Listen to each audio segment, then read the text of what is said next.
السلام علیکم ورحمۃ اللہ وبرکاتہ۔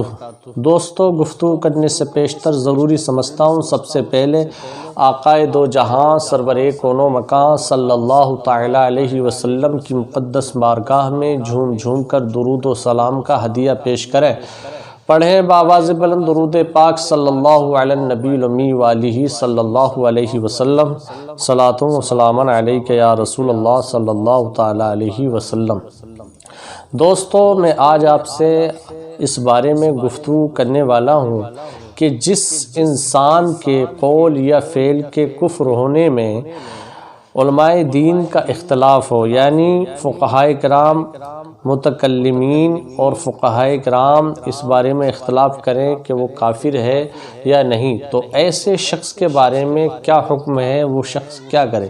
تو جواب ملاحظہ فرمائیے کہ سرکار اعلیٰ حضرت امام اہل سنت فاضل بریلوی رضی اللہ تعالی عنہ اپنے فتاوی رضویہ جلد نمبر 15 صفحہ 445-46 پر ارشاد فرماتے ہیں کہ صحیح یہی ہے کہ ایسا شخص کافر نہیں ہوگا، لیکن اس کے لیے سلامتی یہی ہے کہ وہ شخص تجدید ایمان کرے، کلمہ اسلام پڑھے اور تجدید نکاح کرے، توبہ کرے اور دوبارہ سے تجدید بیعت کرے۔